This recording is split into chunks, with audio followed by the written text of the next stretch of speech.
السلام علیکم ورحمۃ اللہ وبرکاتہ۔ ڈیئر کلاس، کیسے ہیں آپ سب لوگ؟ اللہ تعالیٰ آپ کو خیر و عافیت سے رکھے۔ تو اسٹوڈنٹس، آج ہمارے پاس ہے حدیث نمبر 36۔ بسم اللہ الرحمن الرحیم۔ وعن نعمان بن بشیر رضی اللہ تعالی عنہ، حضرت نعمان بن بشیر رضی اللہ تعالیٰ عنہ سے روایت ہے، قال فرمایا رسول اللہ صلی اللہ علیہ وسلم، رسول اللہ صلی اللہ علیہ وسلم نے فرمایا، تری المؤمنین، تو دیکھے گا مومنوں کو، فی تراحمہم، آپس میں رحم کرتے ہوئے، وتوادہم، اور آپس میں محبت کرتے ہوئے، وتعاطفہم، اور باہمی شفقت ان کی، کمثل الجسد، مانند ہے ایک جسم کی، اذا اشتکا، جب بیمار ہوتا ہے، شکایت کرتا ہے، عضو، ایک عضو، تداعا، دعوت دیتا ہے، لہو، اسے، سائرن، پورے جسدی، جسم کو، بالسحری، ساتھ بے خوابی کے، والحما، اور بخار کے۔ متفق علیہ، حدیث متفق علیہ ہے، یعنی امام بخاری اور امام مسلم نے اس حدیث مبارکہ کو اپنی اپنی صحیح کے اندر روایت کیا ہے۔ نبی علیہ الصلوۃ والسلام نے فرمایا، حضرت نعمان بن بشیر رضی اللہ تعالیٰ عنہ بیان فرماتے ہیں کہ اللہ کے نبی صلی اللہ علیہ وسلم نے فرمایا، مومنین آپس میں ایک دوسرے کے ساتھ رحم دلی کرنے، محبت کرنے، باہمی شفقت کرنے میں ایک جسم کی مانند ہے۔ مسلم برادری کو ایک جسم کی مانند قرار دیا گیا ہے۔ اگر جسم کے کسی ایک حصے میں کوئی تکلیف ہو، بیماری ہو، تو پورا جسم ہی اس تکلیف کو محسوس کرتا ہے اور پورا جسم بے خوابی اور بخار میں مبتلا ہو جاتا ہے۔ ڈیئر اسٹوڈنٹس، حدیث مبارکہ کا موضوع مسلمانوں کی باہم اخوت، ہمدردی اور محبت کو بیان کرنا ہے۔ اللہ کے نبی صلی اللہ علیہ وسلم یہاں ایک مثال کے ساتھ مسلمانوں کی آپس میں محبت اور ہمدردی اور شفقت کو سمجھا رہے ہیں۔ قرآن مجید کے اندر مسلمانوں کے باہمی رشتہ کو بیان کرتے ہوئے اللہ رب العالمین نے فرمایا، انما المؤمنون اخوہ، بے شک مومن آپس میں بھائی بھائی ہیں۔ اسی طرح آپ صلی اللہ علیہ وسلم نے بھی حدیث مبارکہ کے اندر مومنوں کو، مسلمانوں کو آپس میں بھائی بھائی قرار دیا۔ ہجرت مدینہ کے موقع پر آپ صلی اللہ علیہ وسلم نے ایک مہاجر کے ہاتھ میں ایک انصار کا ہاتھ دے کر فرمایا، اللہ کی رضا کے لیے دو دو بھائی بھائی ہو جاؤ۔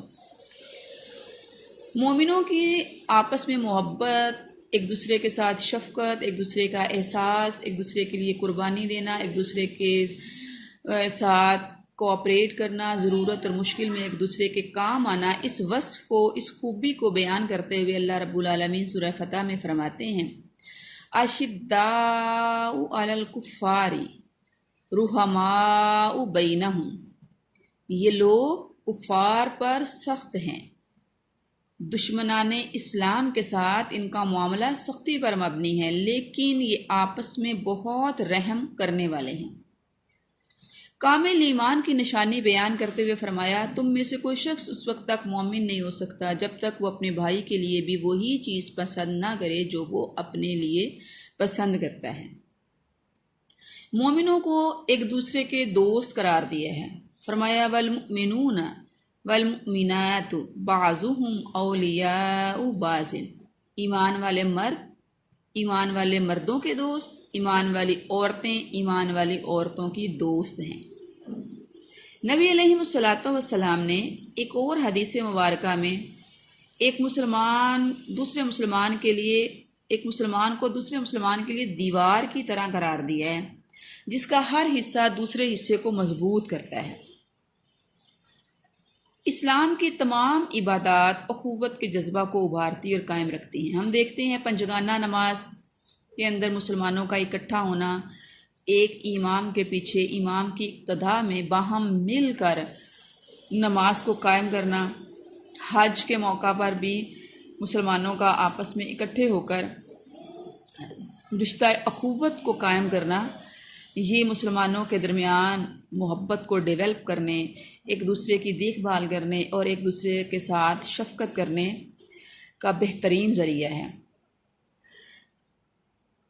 آپ صلی اللہ علیہ وسلم نے اپنے دونوں ہاتھوں کی انگلیوں کو ایک دوسرے کے اندر پیوست کیا اور پھر فرمایا کہ مسلمان اس طرح ایک دوسرے کے ساتھ جڑ جاتے ہیں، پیوست ہو جاتے ہیں، جیسے یہ ہاتھوں کی انگلیاں ایک دوسرے کے ساتھ پیوست ہوئی ہیں۔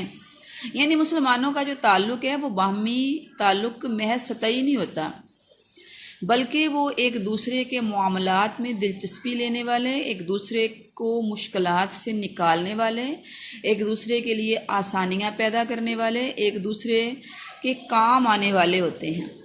اس لیے اس رشتہ اخوت کو قائم رکھنے کی تعلیم دی گئی اور ان تمام امور سے بچنے کی تاکید کی گئی ہے جو باہمی اختلاف اور انتشار کا باعث ہوں۔ نبی علیہ الصلوۃ والسلام نے حجۃ الوداع کے موقع پر فرمایا، تم میرے بعد کافر نہ بن جانا کہ ایک دوسرے کی گردنیں کاٹنے لگ جاؤ۔ ایک اور حدیث میں آپ صلی اللہ علیہ وسلم بیان فرماتے ہیں، مومن کو گالی دینا گناہ ہے اور اس سے لڑنا کفر ہے۔ ایسے ہی قرآن مجید کے اندر اللہ رب العالمین مسلمانوں کے باہم مل جل کر رہنے اور ان کے درمیان محبت اور اخوت کو قائم کرنے کے حوالہ سے فرماتے ہیں، تم ان لوگوں کی مانند نہ ہو جانا جو تفرقے میں پڑ گئے، اختلافات کا شکار ہو گئے۔ بے شک وہ لوگ جنہوں نے اپنے دین میں تفرقہ پیدا کر دیا، اختلافات کا شکار ہو گئے، ان سے آپ کا کوئی تعلق نہیں ہے۔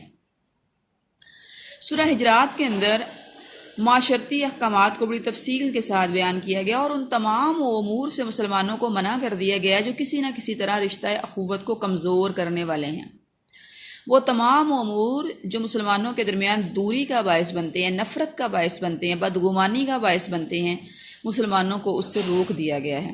جاسوسی نہ کرو، کسی کا مذاق نہ اڑاؤ، کسی کے عیب تلاش نہ کرو، کسی کو برے لقب سے نہ پکارو، کسی کی غیبت نہ کرو۔ یہ وہ رذائل اخلاق ہیں جس کی وجہ سے اسلامی معاشرے میں جذبہ اخوت کمزور پڑتا ہے، مسلمانوں کے درمیان محبت کم ہوتی ہے، نفرتیں جنم لیتی ہیں اور یوں معاشرہ تفرقہ اور انتشار کا نمونہ بن جاتا ہے۔ تو شریعت مطہرہ مسلمانوں کو آپس میں مل جل کر رہنے کے لیے اخلاق حسنہ کو اڈاپٹ کرنے کی تاکید کرتی ہے۔ رشتہ اخوت اور اسلامی برادری کو مضبوط کرنے کے لیے یونٹی اور اتفاق اور اتحاد کے لیے ضروری ہے کہ مسلمان دوسرے مسلمان کے لیے اپنے دل میں خلوص، محبت، اثار، وفا اور قربانی جیسے جذبات کو پیدا کریں اور وہ تمام امور جس سے یہ اسلامی برادری کے اندر کسی طرح کی اخوت کو کمزور کیا جا رہا ہو ان سے بچنے کی تاکید کی گئی ہے۔ تو ڈیئر کلاس، یہ وہ باتیں ہیں جو ہم بچپن سے سنتے پڑھتے چلے آ رہے ہیں، بیسک چیزیں ہیں۔ پھر وہی بات دہراؤں گی کہ علم کی کمی نہیں ہے، آج ہمارے پاس کمی ہے تو عمل کی ہے۔ ہم دیکھتے ہیں آج ہمارے معاشرے میں کتنا نفسا نفسی کا عالم ہے، سگے بہن بھائی بھی آپس میں مل جل کر رہنا، اتفاق اور محبت کا اظہار کرنا گوارا نہیں کر رہے۔ خود غرضی، ہرس، ہوس اور لالچ نے ہمیں اندھا کر دیا ہے۔ دنیا کی اس مختصر زندگی کے اندر بس ہر کسی کو اپنی ہی پڑی ہوئی ہے، کسی کو کوئی پرواہ نہیں کہ اس کے سامنے اس کا دوسرا مسلمان بہن بھائی کسی مشکل کا شکار ہے، کسی تکلیف میں ہے، کسی مصیبت میں ہے، اس کو کسی مدد کی ضرورت ہے۔ آج مسلمانوں کے اندر یہ بے حسی بڑھتی چلی جا رہی ہے۔ تو نبی علیہ الصلوۃ والسلام کی ان سنہری تعلیمات کو پڑھنے اور ان پر عمل کرنے کی بہت ضرورت ہے۔